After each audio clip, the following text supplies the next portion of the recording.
Hey guys, welcome back to the Called to Converse podcast. I'm Marianne. And I'm Kate. And today, we are going to be talking. I'm really excited about this topic. I don't know where. Whoa, it's making bubbles. How did that do that? That was so I almost cool. just choked. What happened? Are you okay? Wait. Are you okay? Look, it's moving. No, it's not. That was kind of weird because I felt it like Yeah. I thought it was raining for a second. The bird was like. Anyways, what are we talking about? We're going to be talking about. Well, it's Thanksgiving. Yeah. Almost, not today. When we're filming this. Well, today when you're watching it, or It'll be Thanksgiving. Once it's coming out, it'll be Thanksgiving. Yeah. You could be watching this like a long time after. But basically.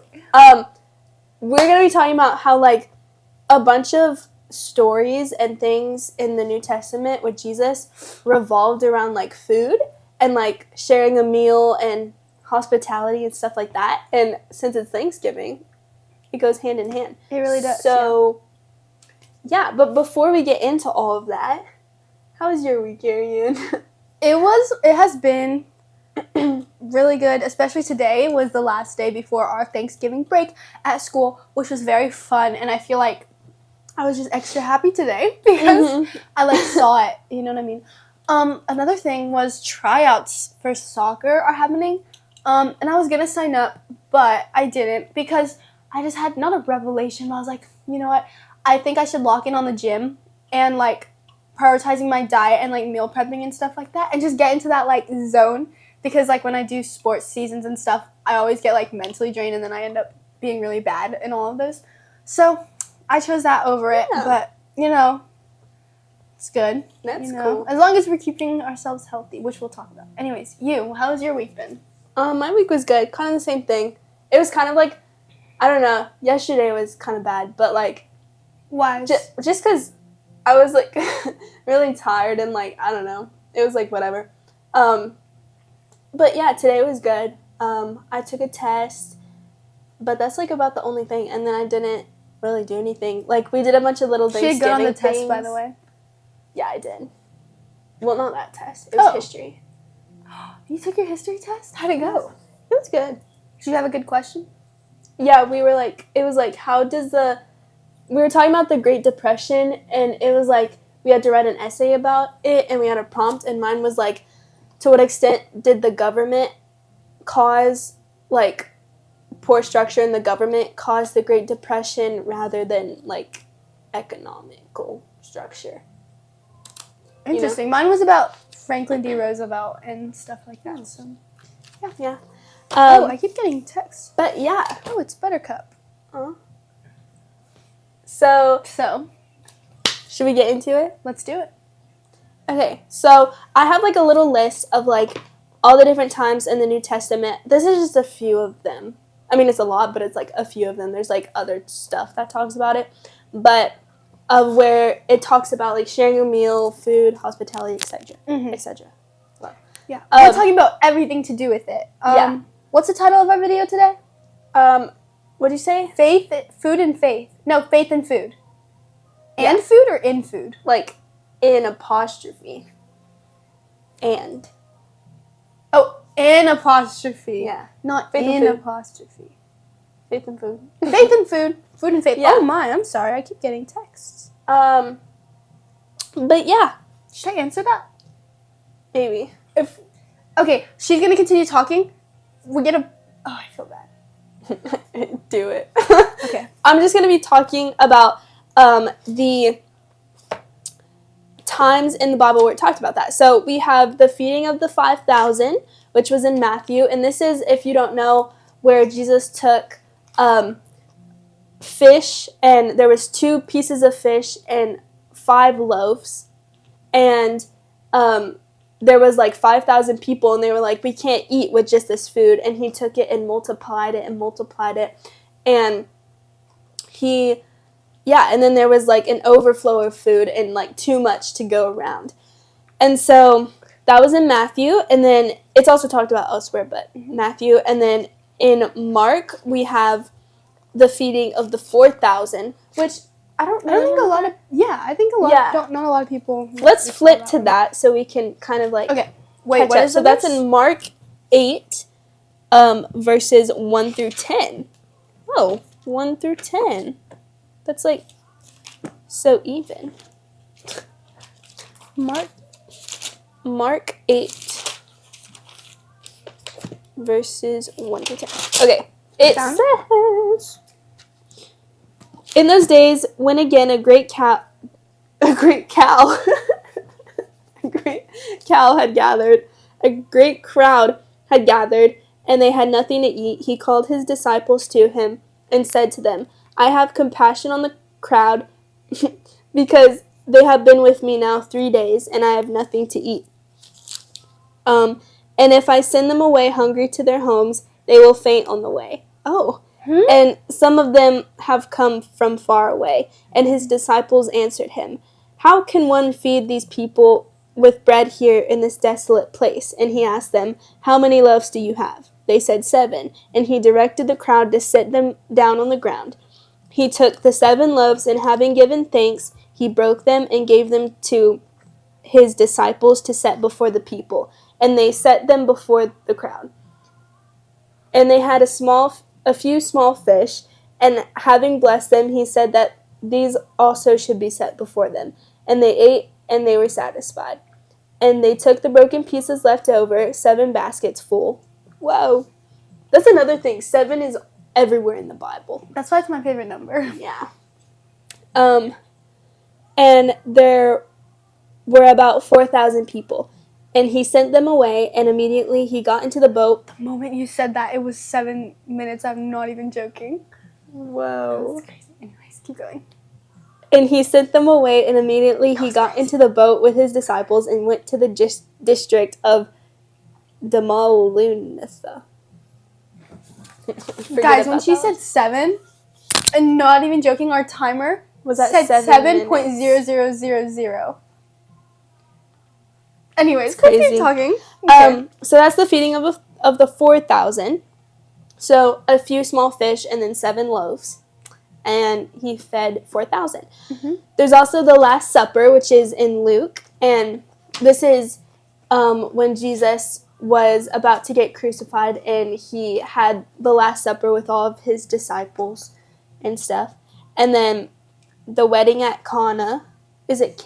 I say Cana, but Cana? I think it's one or the other. Either way. It's probably neither of them, but yeah. But this is like at a wedding, he turned water into wine because like at weddings it's like like in the olden days during the biblical times, like wine was like something really prestigious and like everybody drank wine, but it was like it was like a prestigious thing, I think. And like if you run out of wine at your wedding or just in general, like kind of thing? Yeah, like that's really bad. And so he turned the water into wine. And then he also in Matthew it talks about how Jesus sat with sinners and at a dinner table.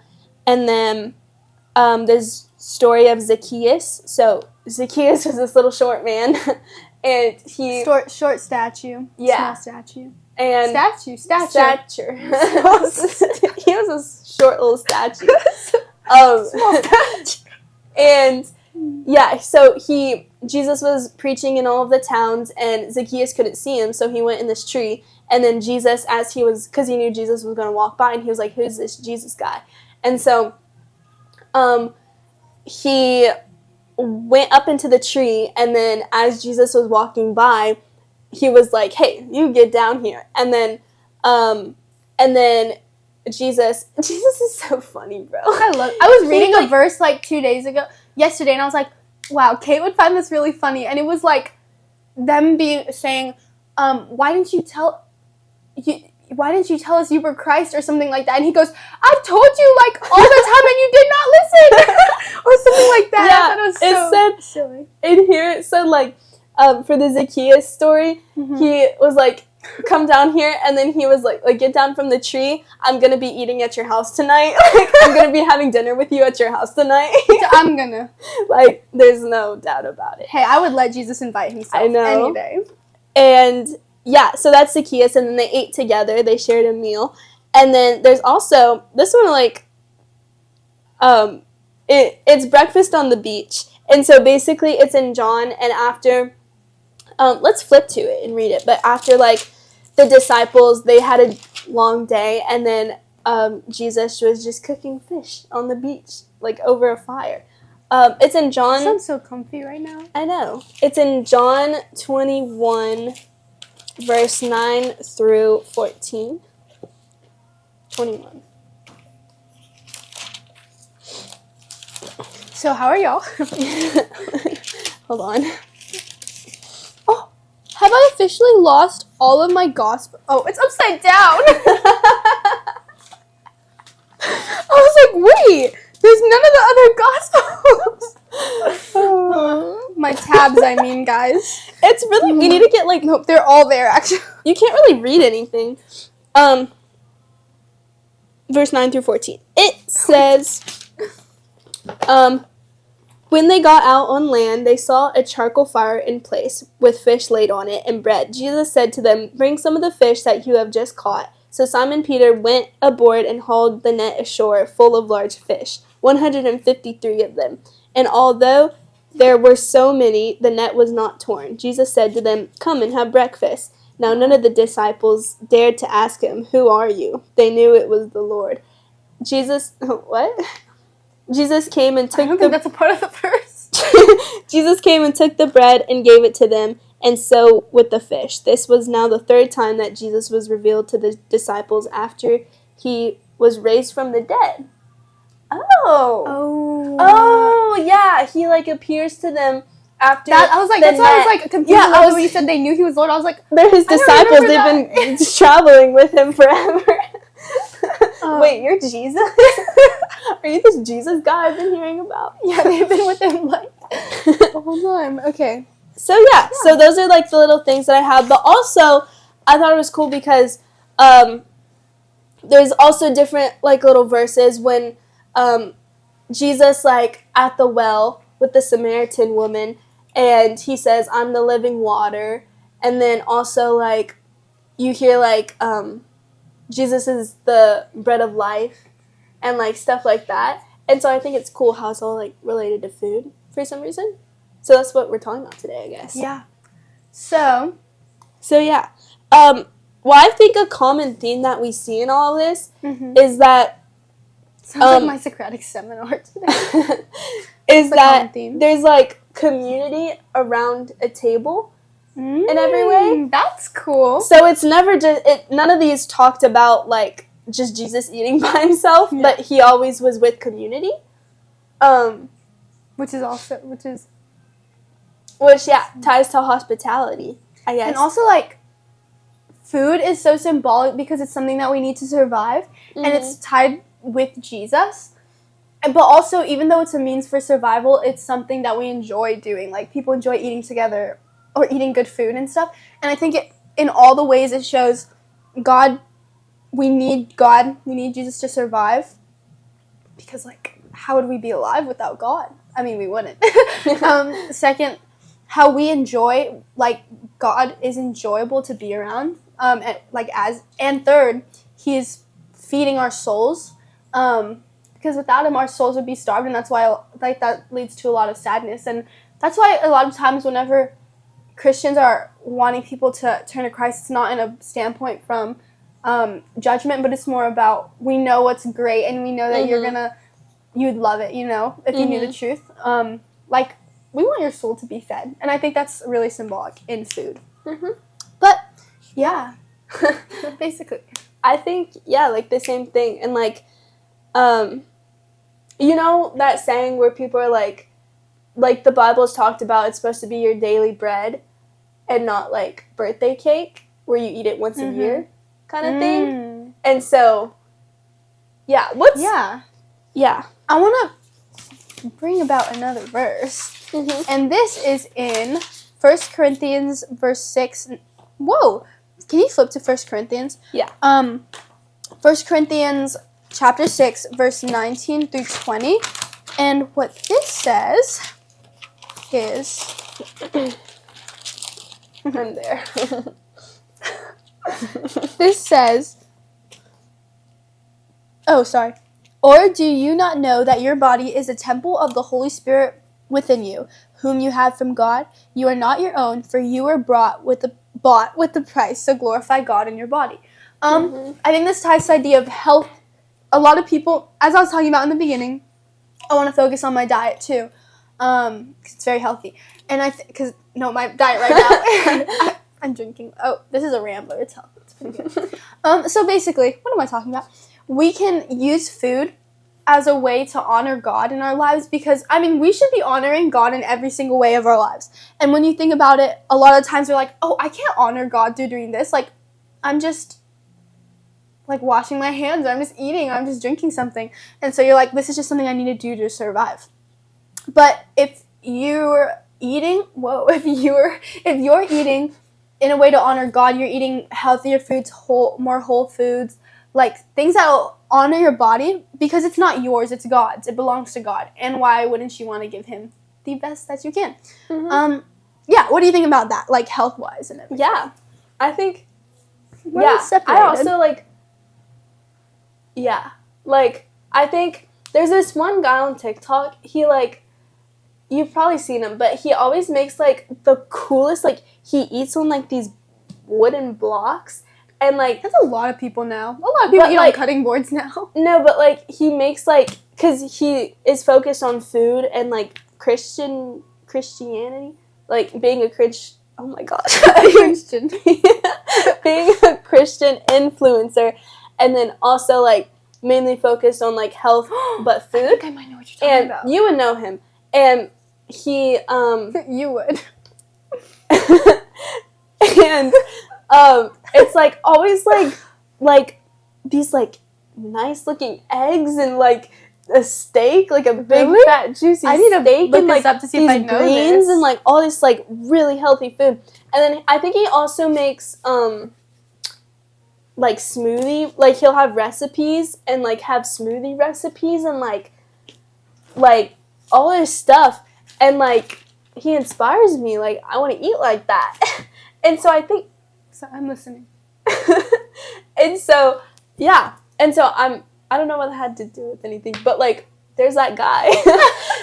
But yeah, that's cool. I think it shows how people can use it, really. Yeah, it's I think talking about this, I feel like we've talked about more obvious things so far, maybe, about No, we have. Especially with our latest series,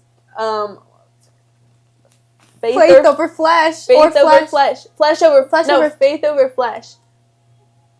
Guys, we forgot. It's okay. You guys know what it's called. Yeah. It was so long ago. It was so last month. Yeah. So, but yeah, about how things can become idols. And so I think, in the smaller things, it's hard to, be eating something and be how can I glorify God by, eating this potato or whatever? And it's I don't know why I chose that. She just ate potatoes, by the way. But it's it's how does that relate to anything? But yeah, I think also eating whole foods rather than manufactured foods, it's kind of like God grew those foods for you, type of thing, and not goldfish was made in a factory, which I eat goldfish all the time, so I can't be talking.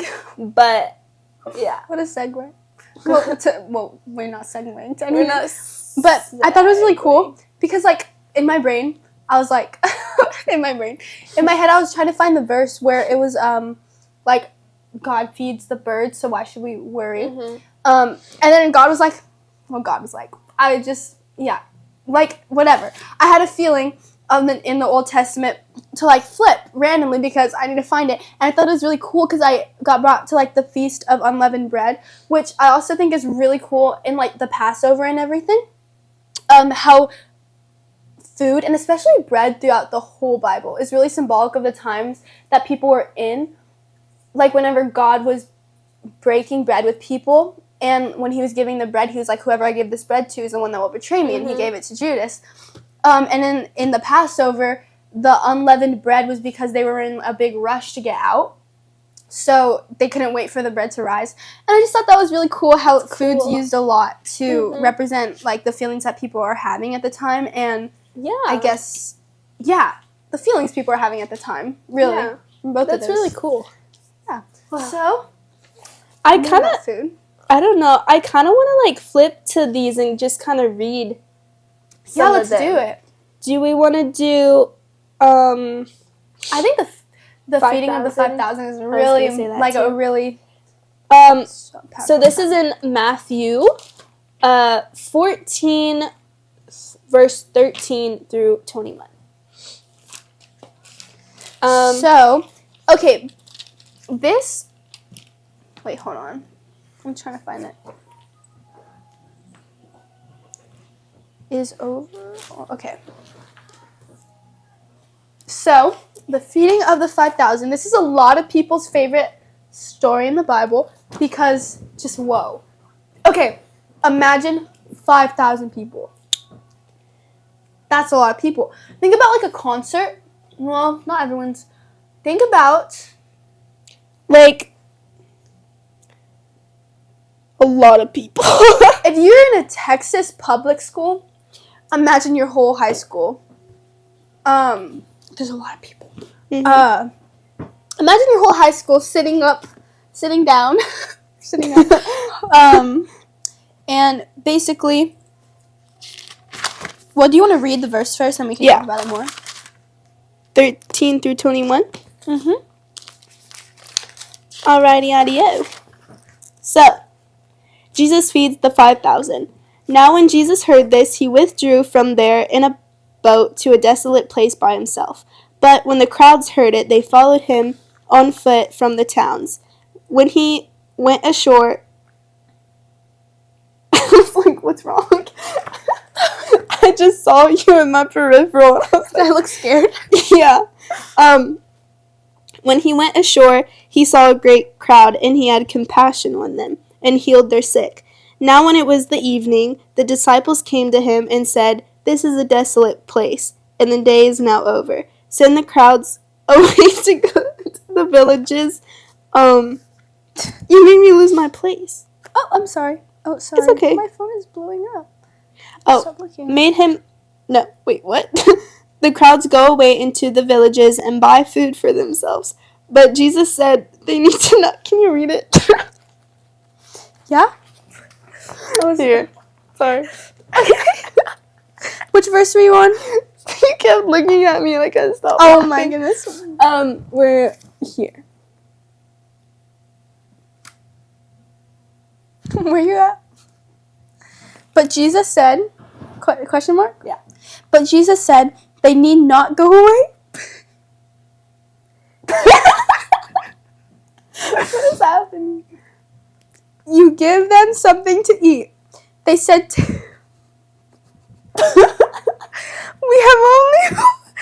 said to him, we have only 5 loaves here and 2 fish.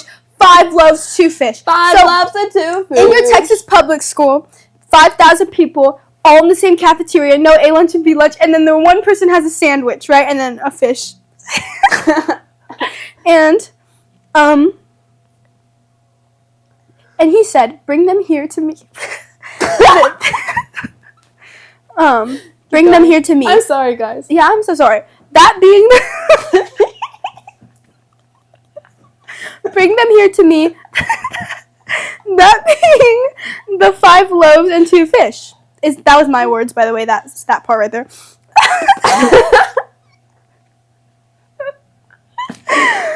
Then he ordered the crowds to sit down on the grass, and taking the 5 loaves and the 2 fish, he looked up to heaven and said a blessing, and then he broke This is really bad.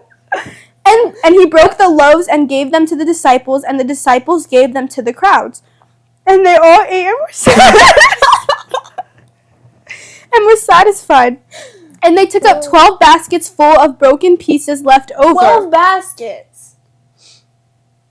Left over. Wait. Yeah. And those who ate were about 5,000 men besides women and children. Oh, sorry. Only men. Only men. It wasn't even including the women. It wasn't even and everyone. children. And imagine everyone got to eat as much 5,000 as they men want. had wives, and there was 5,000 more, and then they had kids. So let's say that's 5,000 more. It's 15,000. Isn't that amazing? Yeah. Everyone was filled. There's enough God to go around. Yeah. So yeah, I think I really like thinking about this verse. Another thing that they like that I see on Pinterest and stuff. Another thing they have that I see on Pinterest. Keep going. There's like it's like a little drawing of the 2 fish and the 5 loaves, and it's like God can do a lot with a little. It's true. So like if you apply this to like real life, I think like he took something that was like so small and just made it like not only like plentiful, like these people were full after and they ate as much as they want, but also there was an abundance of it, like 12 more baskets afterwards. And so yeah, I don't know. Yeah. Why do you like, let's get into the big question here. Why do you think all of this revolves like around food and like I feel like sorry. No, you're good. What were you saying? I was gonna say like all of these, a lot of these, like the 4,000, the 5,000, the wedding, yeah, those all revolved around like miracles. I was going to say that too. Yeah, I was going to say that about that too. Whoa. Yeah, I was going to say how like food is something that's so tangible to humans because we're always like, not always eating. Like we have but, that in common. Everyone has that in common no matter if you do believe in God or you don't. And at the end of the day, if you're hungry, you need to be fed. And if these people were hungry and they didn't believe in God, the way they were fed was through God. Either way was through God anyway, through Jesus feeding them. And yeah, at the end of the day, you need to be fed. And so I think that says that everyone needs God. And miracles, yeah, I was going to say how, like, miracles, I always forget whenever I say the word miracles. Yeah, me too. I mean, not not like every day, but... No, like right now I meant. Yeah. You too? No. No. Never mind. Yeah. But also, like, I think in all of this, like, well, what was the last one we just read? The 4,000, feeding of the 4,000. In that, it said, like, before each thing, before he multiplied it, like, as a miracle, he gave thanks. Thanksgiving. Before, so it said, like, after he gave thanks, he broke the bread and gave it to all of his disciples, even though it was only, like, a couple loaves of bread. 7. So, what do you think is the importance of praying before meals? Because I know a lot of people, even, like, what they would define themselves as, like, holiday Christians almost, do that. Like, they'll say a little prayer before food. Or, like, even culturally, like, the American dream. When you're watching movies that give off that vibe, they always say prayers in the beginning, even if it's not, it doesn't seem very religious sometimes, like it's more of just a, you know what I mean? Yeah. But, yeah, what do you think the importance of that is, or why has that developed more as a thing, as opposed to praying all the time? Yeah. Like, why before food? That's interesting. I think, like,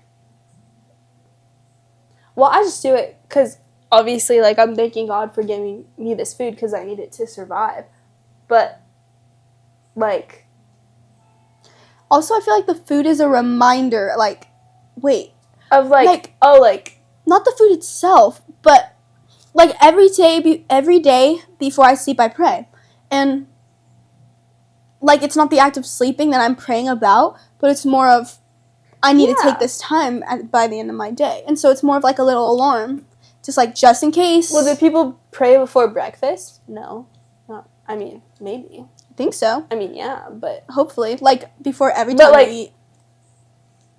You know, when I was little, I think it was my older brother that told me, before every graham cracker he ate, he would pray. No, every graham cracker, every animal cracker, or Cheerio. Like, when he was eating Cheerios, he would pray before every Cheerio. It's a lot of praying. It's a lot of praying. Good for him. Yeah, I don't know what is prayer he would say good? before each time.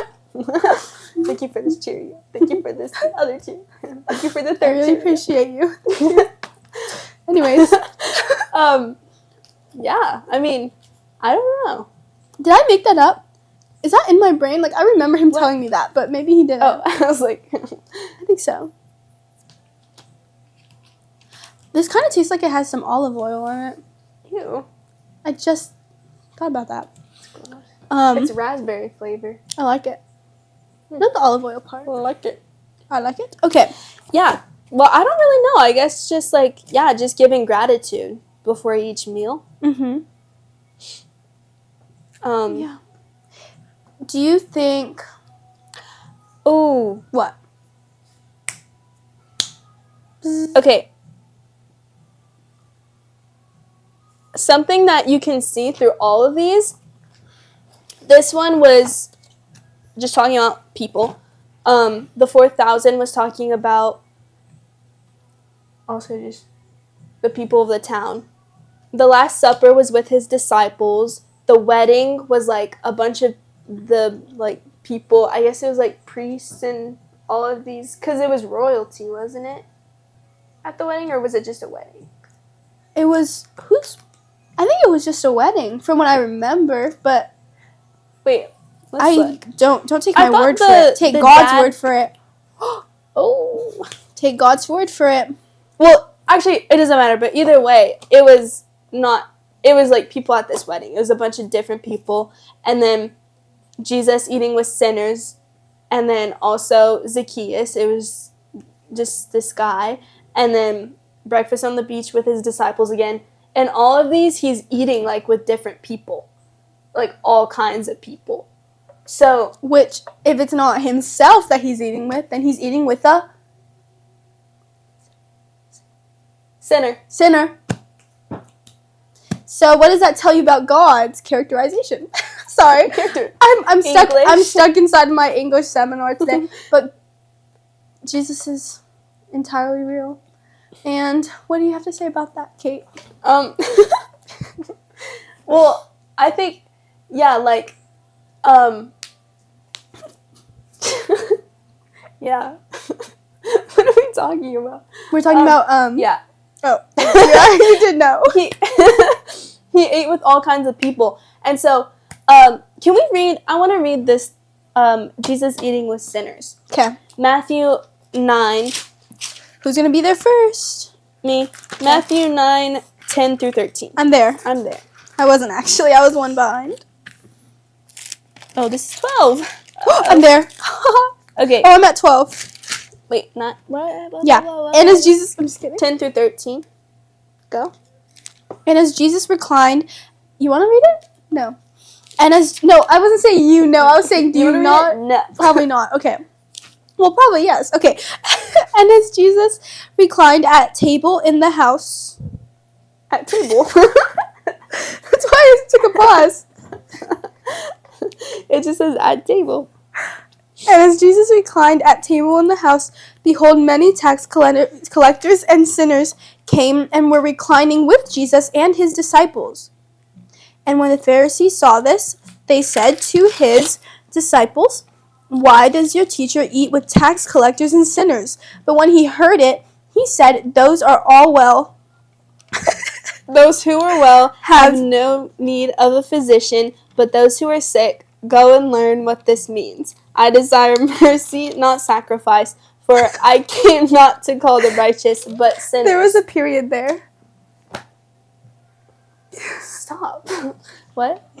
But he who heard it said, "Those who are well have no need of physician, but those who are sick." Period. I'm sorry, that was Oh, silly. did I not period? No, you didn't. You didn't, Kate.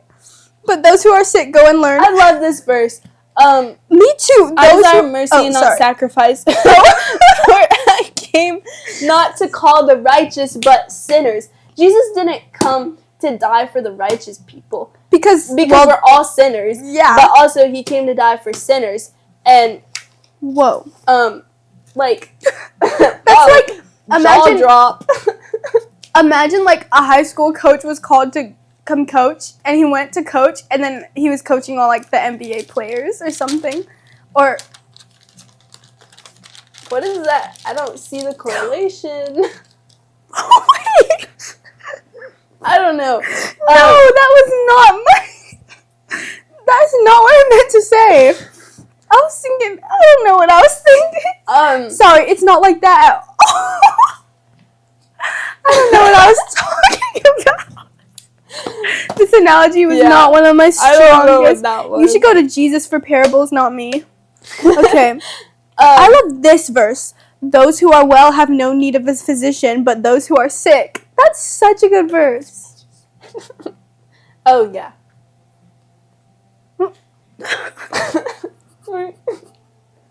Sorry, guys. Nothing is funny. Like, okay, whatever. What? We've been laughing. Okay, I have a question.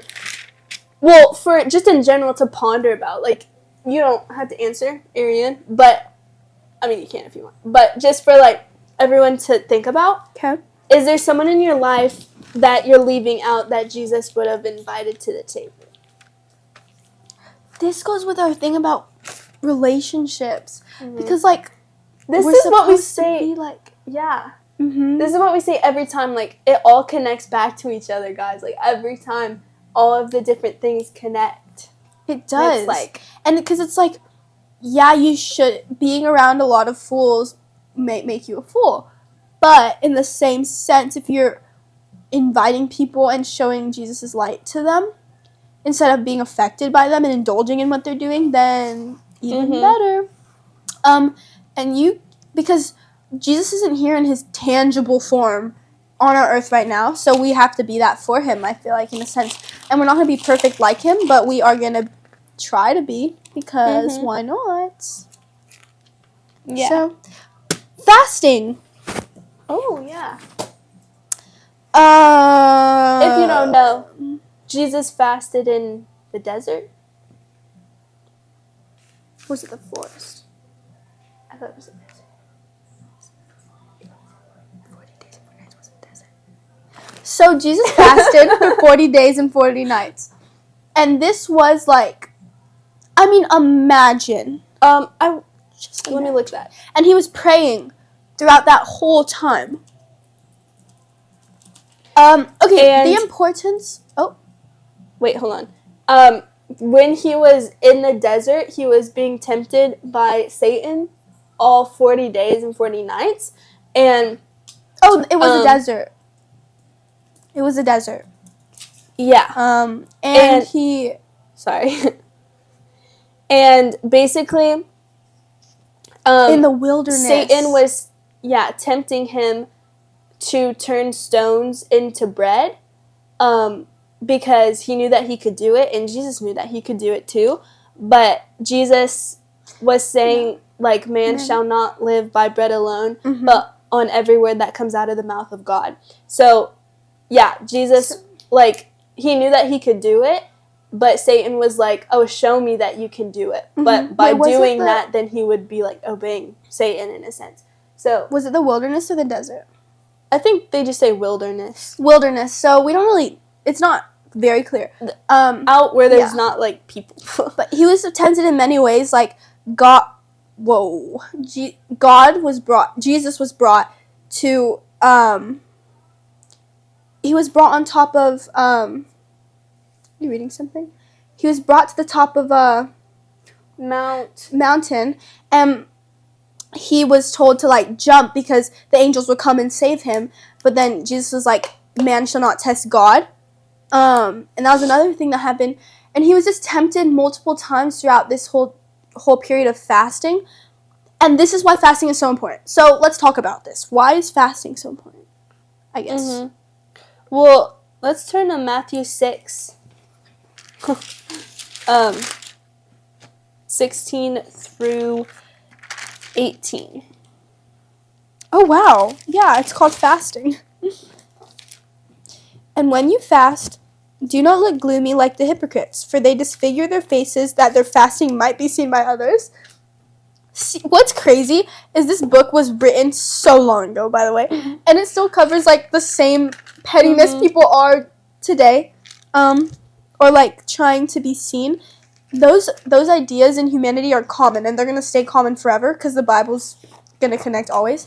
Which is just, I think, is so cool. Like, you know what I mean?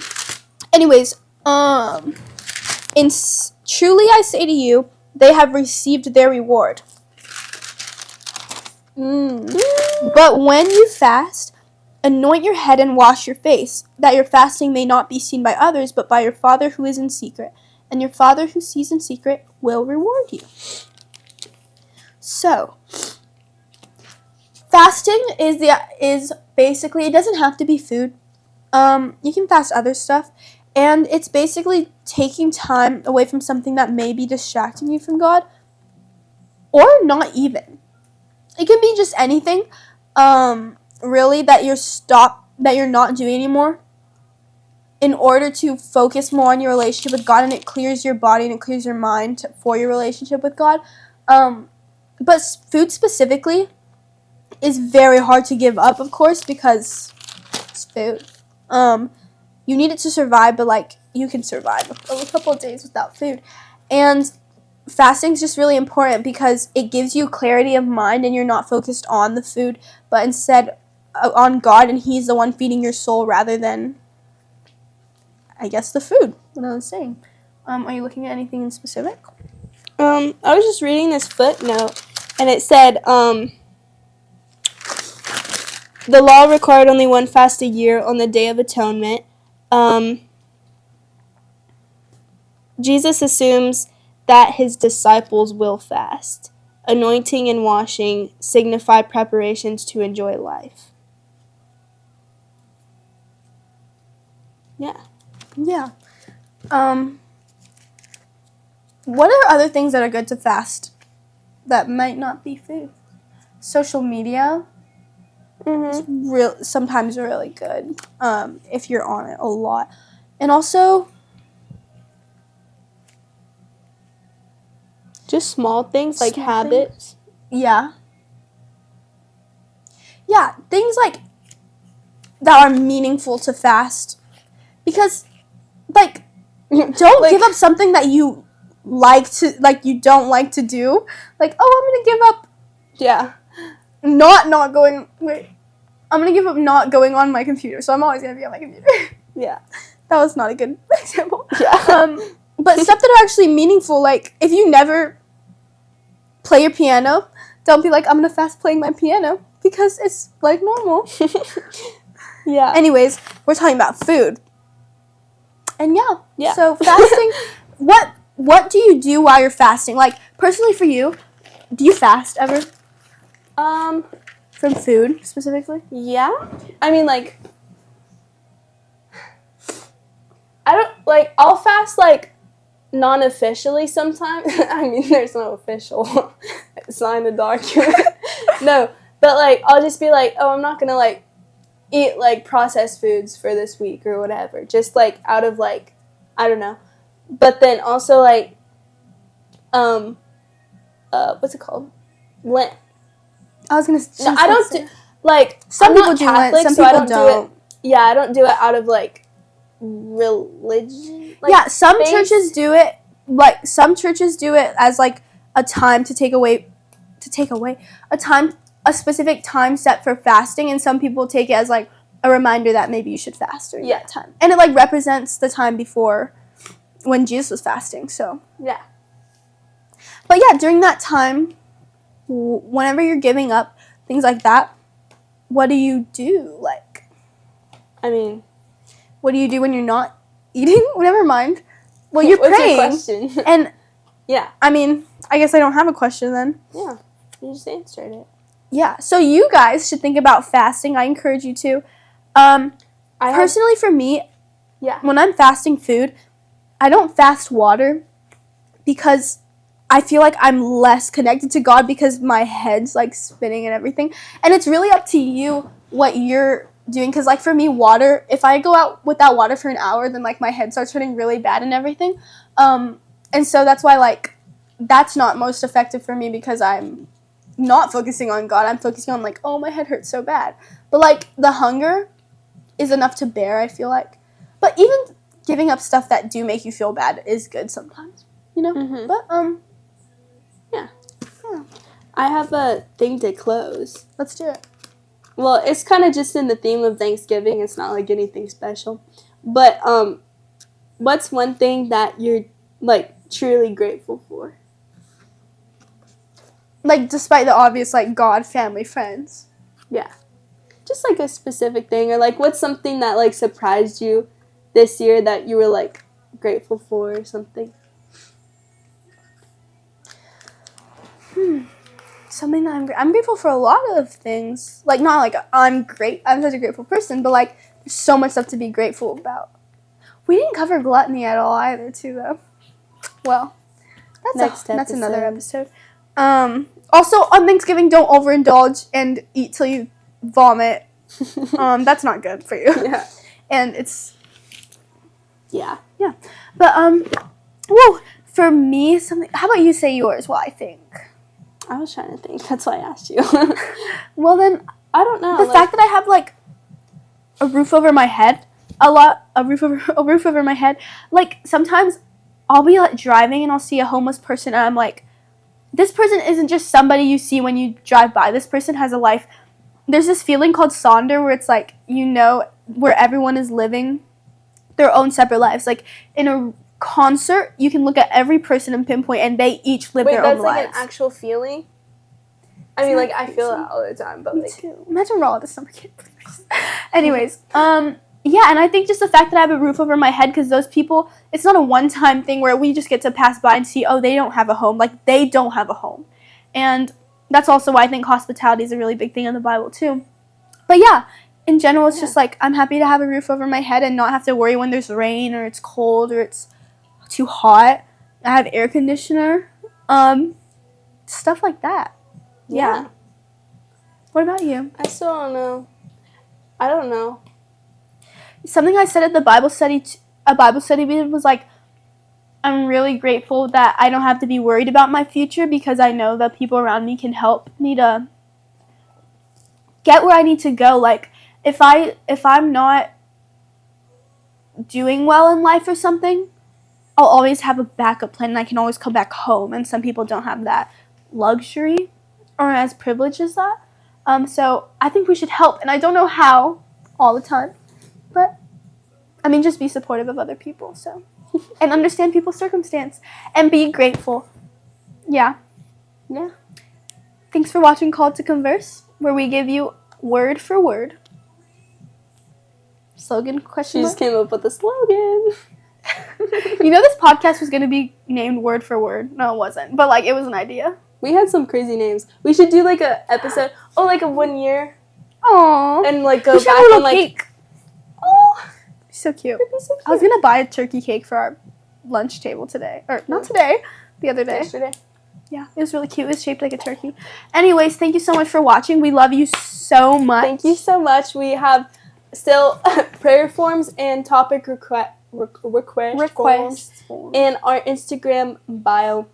Mm-hmm. Also, big update. We're changing our posting days to, you might have realized by this point because we didn't post on Friday, but to Thursdays. Don't know the exact time yet, but it's going to be Thursdays. And yeah, it's just we got busy with our schedule and it was kind of hard, like the timing of it all. So we're changing it to Thursday. And hopefully y'all will like tune that in. time and tune in.